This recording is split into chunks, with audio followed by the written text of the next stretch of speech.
જન્મ તારીખ યાદ, નથી લગ્નની તારીખ યાદ, પણ હપ્તાની તારીખ કેમ ભૂલાય?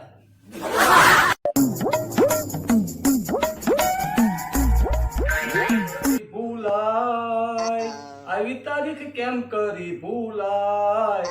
પેલન્ટી લાગે હપ્તા સડે આવી તારીખ કેમ કરી ભૂલાય? રામ રામ, આવો બેસો. એ રામ રામ, હા આવ્યા. અત્યારે શું કરો છો? અત્યારે અફસોસ કરું છું આ બધી લોન લીધી ને એની. કેમ આયા બેઠા? બેહું તો ક્યાં શમશાનમાં વયો જાવ? ઘરના ફેરે તો બેઠો છો. તું મૂંઝાતો નહીં, કામ હોય ને ઈ કહેજે. તો એવું છે કેતા જીભ ઉપડતી નથી, પણ છતાંય કેવું પડશે હૃદય ઉપર પથ્થર મૂકીને. આ હપ્તા સડી ગયા ને કે પૈસાની જરૂર છે, હોય તો આપજો ને.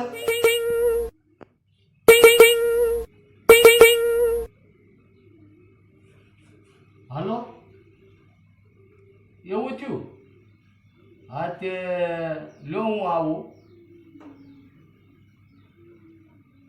હું જાઉં, મારા ઘરના છે ને કવામ પડ્યા.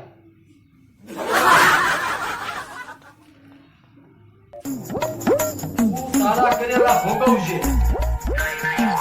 કરમ ભોગવે તે કુવામાં ખાબક્યા. એવું હોય છે કે હું મારા કરમ ભોગવતો હશું એમ? કરમ કરમ કઈ ખબર નથી પડતી કેવા કરમ હશે એમ. એ એમ કહીને જો કરમ નડે. નડતા હોય તો બધાને નડે ને. ધીરુભાઈ અંબાણી છે, એના ઘરે દીકરીઓ જન્મે એટલે સીધું સોનાનું પારણ્યું. અને આપણા ઘરે જન્મે એટલે સીધું બિચારું ગોદડીમાં.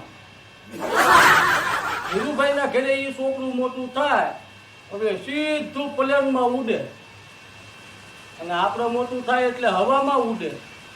અને વડલો હોય ને વડવાઈએ હિસકા ખાઈને અટકતો હોય. આવા કરમ હશે. પણ મને એવું લાગે કે હા ઈ ધીરુભાઈ ને ઈ ઓલા બાપુ છે કે ને એની પાસે કઈક કરમનું નિવારણ કરાવતા હશે. લને તો હું તે બાપુ પાસે કરમનું નિવારણ કરાય એવું કાંઈક હવે કે હપ્તા બપ્તામાં ક્યાંક સેટિંગ થાય તો બાપુ પાસે હવે હું નિવારણ કરાવવા.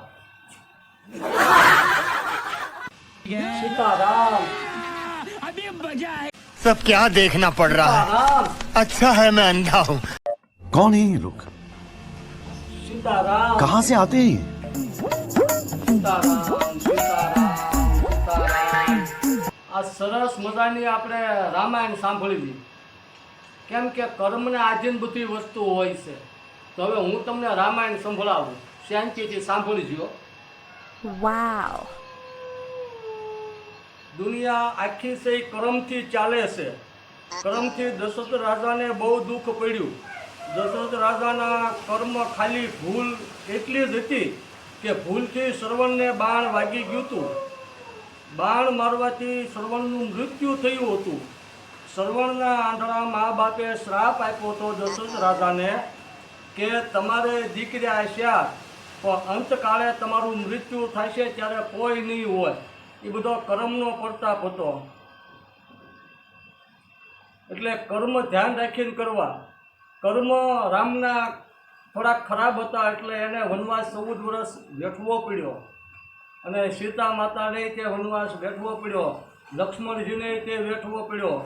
અને રાજા ભરતરી હતા એમને એમનો કર્મ હતા એટલે આ બધું કરવું પડ્યું.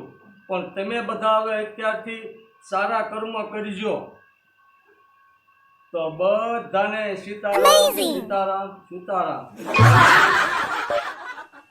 બેટા બધા ગયા ને તું કેમ નો ગયો? તારે શું દુઃખ છે? બોલ, તારું નિવારણ કરી નાખું. મારા ભાઈબંધે એમ કીધું ઈ કે તને તારા કરમ નડે છે. મારે જ્યારે હપ્તાની તારીખ આવે ને તારે થોડું ઘણું તૂટતું હોય તો હાલ કરે તો આખા મહિનાનું તૂટ્યું. એટલે ઈ કે તને તારા કરમ નડે. તો મને એમ કે બાપુ પાસે હું નિવારણ કરાવવા જાઉં. તમારથી નિવારણ થાય એવું હોય તો ઠીક છે બાપુ, નકર થોડું ઘણું રોકડું હોય ને તો રોકડા આપો તોય હાલશે. કે આપણે સીધું વૈયાવાય નહીં, ધંધે સડી જવાય. હપ્તાની તારીખો આવતી હોય ને તો તમને ખબર પડી જવી જોઈએ કેટલી તારીખે આ છે. તો ગપ ગપ આપણે ઘરે આવીને સુઈ ન જવાય.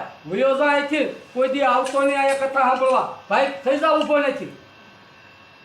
આજથી તમારી કથા બધા સાંભળશું નહીં. તમને લોન ને શું લેવા દેવું, તમને હપ્તાની કાંઈ ખબર ન હોય. તમારે બસ આશ્રમમાં બેઠું રહેવાનું, વાહે સીધો કથા સાંભળવા નથી આવવાનો. હવે કોઈ દી જાઓ.